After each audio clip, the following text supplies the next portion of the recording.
بسم اللہ الرحمن الرحیم۔ السلام علیکم۔ میرے بہت سے پاکستانی اور خاص طور پر سیالکوٹی جن کا تعلق NA-70 NA-71 72 73 اور 74 سے ہے، وہ الیکشنز کے بعد بہت زیادہ دکھی، پریشان اور اندر ہی اندر کڑ رہے ہیں اور کہہ رہے ہیں کہ یہ ہمارے ملک پاکستان میں ہو کیا رہا ہے، یہ جمہوریت کے نام پر ہو کیا رہا ہے ہمارے ملک میں۔ میں اپنے ان پاکستانیوں اور خاص طور پر سیالکوٹیوں کی غموں کو کم کرنا چاہتا ہوں اور ان کی خوشیوں میں اضافہ کرنا چاہتا ہوں۔ میں ان کو بتانا چاہتا ہوں کہ اصل میں پرابلم کہاں ہے، مسئلہ کہاں ہے۔ دیکھیں، میں کوئی بہت بڑا مدبر فلاسفر نہیں ہوں، یا سقراط، بقراط، افلاطون یہ میرے اہل مکتب نہیں تھے۔ میں ایک متوسط طبقے کا عام پاکستانی ہوں جو محنت مزدوری کے ساتھ ساتھ پڑھنے، لکھنے اور پڑھانے کو عبادت کی نیت سے کرتا ہے۔ میں سمجھتا ہوں کہ یہ علم، یہ انبیاء کی میراث جو ہمارے پاس امانتاً ہے، ہمیں چاہیے کہ ہم اس کو دوسرے لوگوں میں شفٹ کریں، دوسرے لوگوں میں ٹرانسفر کریں، ان کو بتائیں۔ میں سمجھتا ہوں کہ علم جس بھی شکل میں ہو وہ ایک امانت ہوتی ہے اور ہماری ذمہ داری ہوتی ہے کہ ہم اس کو دوسروں تک پہنچائیں، دوسروں کو منتقل کریں۔ لیکن بحیثیت قوم مجموعی طور پر ہم اس ذمہ داری کو پوری طرح سے نبھا نہیں رہے۔ مثال کے طور پر اگر کسی کے پاس مکینک کا علم ہے، وہ گاڑی ٹھیک کرنے کا علم ہے اس کے پاس، اور وہ اپنے شاگرد کو سالوں کچھ نہیں بتاتا، اس کا ٹائم ویسٹ کرتا رہتا ہے۔ اسی طرح کوئی باربر ہے، وہ اپنے شاگرد سے مہینوں دکان صاف کرواتا رہتا ہے، لیکن اس کو علم جو اس کے پاس ہے، جو اس کے پاس سکل ہے، وہ ٹرانسفر نہیں کرتا۔ اسی طرح school, colleges, university, tuition centre, حتیٰ کہ امام مسجد بھی یہ کہتا ہے کہ میں تو صرف اتنا علم دوں گا جتنی کہ مجھے معاوضہ ملتا ہے، جتنا مجھے پیسہ ملتا ہے۔ اگر کوئی مجھے ایکسٹرا معاوضہ دے گا، ایکسٹرا پیسے دے گا، تو پھر میں اس کو ایڈیشنل، مطلب جو ایڈیشنل آؤٹ آف دا وے جا کر بھی میں اس کو سکھا دوں گا۔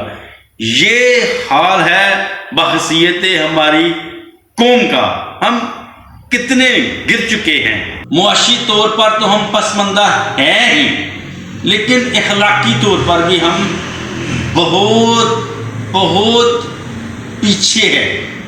بہت بدترین حالات ہیں ہمارے اخلاقی طور پر بھی۔ میری دعا ہے کہ اللہ پاک ہم پر مہربانی فرمائے، اللہ ہم پر آسانیاں کرے ہمارے لیے۔ اور اب آتے ہیں مین ٹاپک کی طرف۔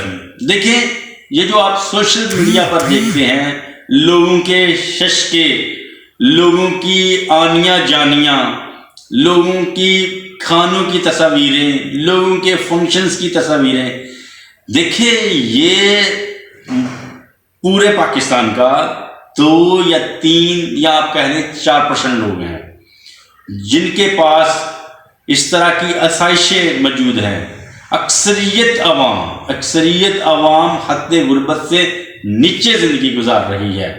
وہ شاید بقرہ عید کے علاوہ شاید یا بقرہ عید پر بھی ان کو گوشت نہیں ملتا، اور یہ جو 4-5% لوگ ہیں، یہ میکڈونلڈ، KFC، لین، نہاریاں ان کا روٹین ہے، یہ ان کی روٹین کی فوڈ ہے۔ یہ جو 2-3% ایلیٹ ہے، اس نے مل کر مذہبی ایلیٹ سے مل کر، ایک سیاسی ایلیٹ اور ایک مذہبی ایلیٹ، یہ دونوں نے مل کر پاکستانی عوام کو ذہنی طور پر کبڑا کر دیا ہے، ذہنی طور پر کنگال کر دیا ہے۔ جس طرح سیاسی ایلیٹ نے عوام کو پٹواری، جیالہ، یوتھیا، متوالا، تحریکی میں تقسیم کر دیا ہوا ہے اور ان کو ذہنی طور پر اتنا کبڑا اور پسماندہ کر دیا ہے کہ وہ کسی دوسرے پاکستانی کا سچ سننے کو بھی گوارا نہیں۔ اسی طرح مذہبی ایلیٹ نے عام سادہ لوگ عوام کو شیعہ اور سنی میں تقسیم کر دیا ہوا ہے۔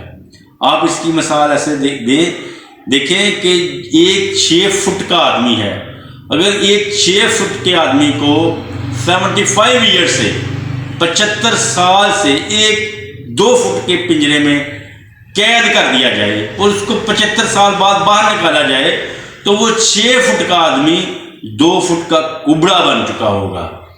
یہ اسی طرح اس اشرافیہ نے، یہ سیاسی اشرافیہ نے اور مذہبی اشرافیہ نے عام سادہ لوگ عوام کے ذہنوں کو کبڑا کر دیا ہوا ہے۔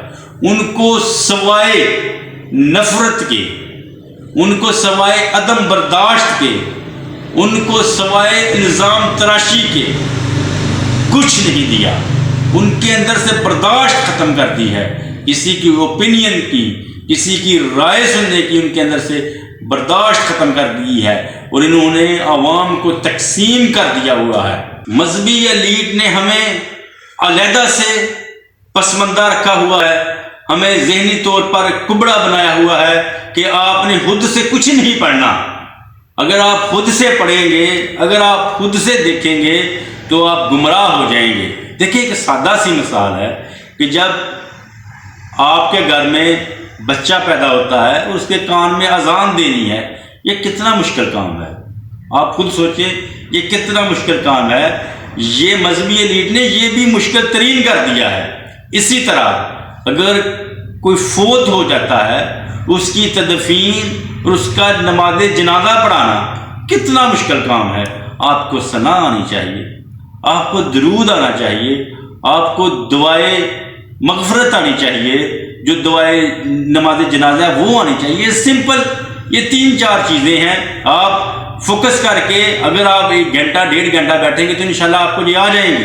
یہ کون سا مشکل کام ہے؟ لیکن مذہبی ایلیٹ نے اس کو اتنا مشکل کر دیا ہے، وہ سمجھتے ہیں کہ یہ کام صرف ہم کر سکتے ہیں، ہمارے علاوہ کوئی دوسرا بندہ نہیں کر سکتا۔ اور پیدائش سے لے کر موت کے درمیان کے جو زندگی کے معاملات ہیں وہ بھی انہوں نے بہت زیادہ مشکل کر دیے ہیں، جو کہ مشکل نہیں، بہت آسان ہے۔ اگر ہم تھوڑا سا وقت نکال کر تھوڑا سا فوکس کر کے ہم کریں تو یہ انشاءاللہ سارے معاملات ہم سیکھ سکتے ہیں۔ لیکن مذہبی ایلیٹ نے ہمیں ان سارے کاموں سے دور رکھا ہوا ہے، وہ انہوں نے اپنے گھر سے یہ علم باہر نکلنے نہیں دیتے۔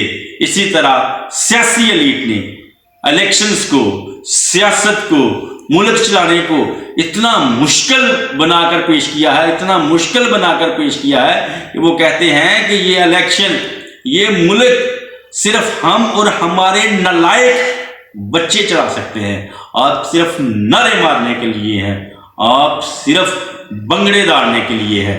میرے بھائیوں، بزرگوں، دوستوں، اگر آپ چاہتے ہیں کہ یہ ملک ترقی کرے اور اس وڈے صاحب سے ہماری خلاصی ہو تو آپ سب کو یہ شیعہ، سنی، بریلوی، دیوبند، اہل حدیث سے نکل کر مسلمان ہونا پڑے گا، اور سیاسی طور پر یہ یوتھیا، یہ پٹواری، جیالہ، متوالا، اس سوچ سے نکل کر ہمیں پاکستانی ہونا پڑے گا۔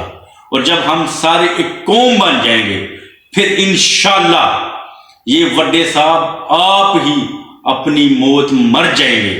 اور جب لوور مڈل کلاس کے بچے اوپر آئیں گے، جب عوام اور سیاستدان جو جینون سیاستدان ہیں ایک ہو جائیں گے، ان کے مفادات ایک ہو جائیں گے، پھر انشاءاللہ وہ دن انقلاب کا دن ہوگا۔